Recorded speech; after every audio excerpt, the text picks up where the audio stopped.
you so much for coming to my Back to Basics series for the foundational poses of yoga. Today we are going to do Warrior One. I'm sure you all have heard of the Warrior series 1, 2, and 3, as well as Flying Warrior. There's a lot of different variations. So this is one of the absolute beginning poses in yoga that's really important to know because every class tends to have at least one type of warrior in it. So let's get started. Come on down to your mats and we'll start standing today. I'm going to turn this direction so you can see me well. Let's go ahead and step our right foot forward, bending that right knee. And we're going to step our left foot back. Our left foot is at a 45-degree angle and hips are facing the short direction of your mat. Hello, kitty. This is Leo joining us today. Hands on your hips and go ahead and sink into that front knee a little bit, making sure you can see your front toes. Now extend your arms up and above, really distributing your weight between your front leg and your back leg. So you're nice and centered, hips square, shoulders relaxed, but arms nice and tall. Sit into that front knee a little bit more and breathe. This is Warrior One. Now, as you start to learn this pose or you enter it from another one during a classic yoga class, you might be stepping your leg back a lot farther. Just make sure that that back foot is always at a 45-degree angle and that you can always see the toes of your front bent leg.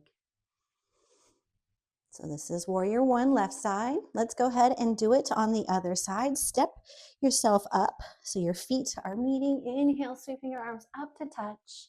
Exhale, hands come to heart center. Other side, Warrior One.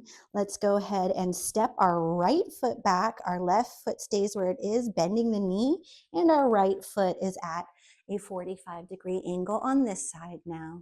Once you're centered, check your hips and your alignment are nice and square. And inhale, raising your arms up. Making sure you can see your cute little toes on this side too. Weight distributed evenly between your front and your back foot.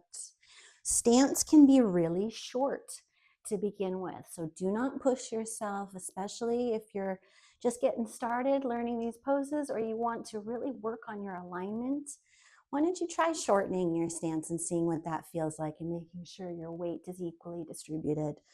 And once you're warmed up, you can go ahead and step back a little wider. This is Warrior One. Breathing deeply. And step it up to center. Hands come to heart center. Why don't we make our way down into a lunge so you can see what it feels like to come into Warrior One from a different position. So make your way down to the mat, coming into tabletop. Let's go ahead and roll up into down dog. We're going to lift our left leg and step it through between your hands. Go ahead and pivot that back foot at the 45-degree angle. Left knee stays bent. And lift your torso and arms up. This is a very traditional way to get into Warrior One or something similar. It's a little bit more advanced version, but it's very common throughout any vinyasa classes and all kinds of different styles of yoga. So this is Warrior One from a lunge. Let's go ahead and step our right foot back. Hands come to heart center. Go ahead and forward fold. Now this time, let's step our left foot back. So we're from a lunge again. Pivot the left heel. So your foot is at that 45-degree angle. Right knee stays nice and bent. And lift your arms, sweeping them forward, up, and back.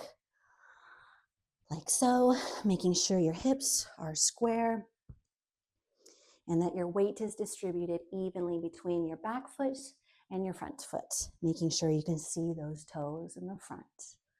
Warrior One from a lunge. And go ahead and step your foot up into volcano pose. Catch some magic and bring it to your heart center. try a few of those on your own from standing as well as from lunge positions, and make sure to do both sides. This was Warrior One. Thank you so much, and I'll see you in the next video.